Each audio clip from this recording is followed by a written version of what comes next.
If you believe Zoom fatigue is real, try paying attention during an hour of an unedited recording. No matter if your audience is 1 person or 1,000, everyone wants faster video. And if you don't edit, you're gonna lose people. But today, editing takes so much time, it's almost like having a second job. I'm gonna show you how to engineer in the perfect Zoom playback with 90% of the workload entirely automated. That's right, this is a game changer, so buckle up.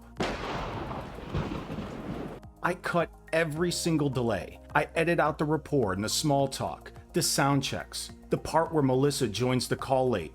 I jump cut 6 full minutes of dead air. I listen for and cut my ums and ahs, the 30-second delay it's gonna take me to open software. I compress silence too. You still see the action unfold, just 4 times as fast. The problem is editing in software that's built to make visual effects. You stare at an audio waveform, you're looking for gaps in the action, making 1,000 cuts on the keyboard. 4 hours later, maybe some brain damage, you pray for the day there's a button to push to automate all this work. This tutorial is about linear desktop video editing software to automatically delete dead air, rapidly cut any word or scene, and get to a Zoom recorded output in minutes, not hours.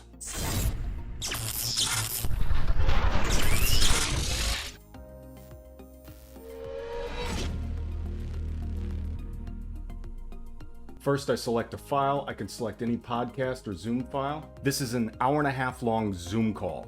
I capture the live Zoom calls right inside TimeBolt. I can push right into the software. I capture both my system audio and mic as an aggregate device, my webcam, then I push right into the software as one fast linear workflow.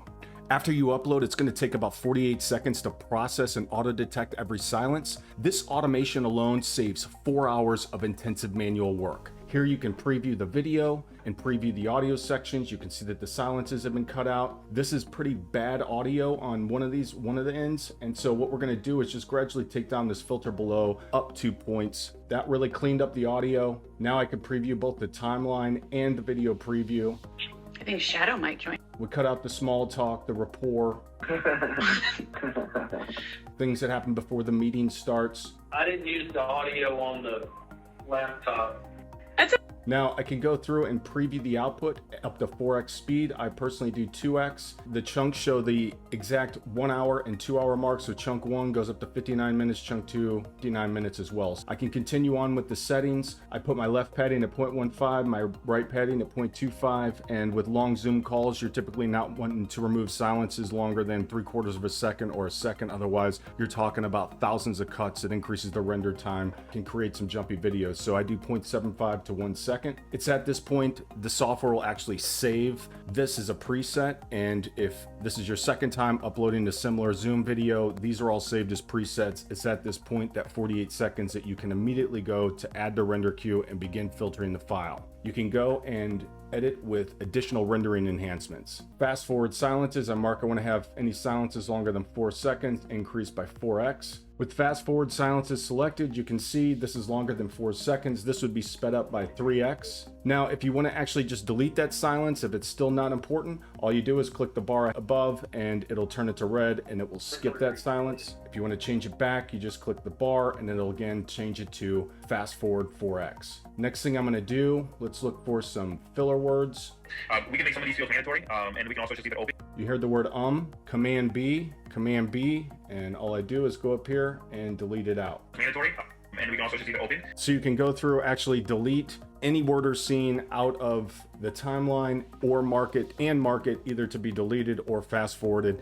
That's going to be great for your software demonstrations, tutorials, where you might be talking and saying you click here, you click here, you click here. That has no bearing on what's actually important and what's going on. You can still fast forward filler words and words that just kind of help make up the scene. You're not going to have to hear them. You're just going to see that action happen 4 times as fast. Very, very helpful. At this point, I can add additional background audio. I can put looping background audio to percent mean of the source file volume. I usually do 5 to 10%. When I want to have a podcast only file, I can render as a WAV file. To add visual effects, I export XML instantly into Final Cut or Premiere. For exporting iMovie or Camtasia users, I can export the render cuts into a file and then drop in sequential order directly into the software to add additional visual effects. You import the XML, double click, The clips are presented, cuts already made, and you still have full control over your drag handles. At this time, I want to hit add to render queue.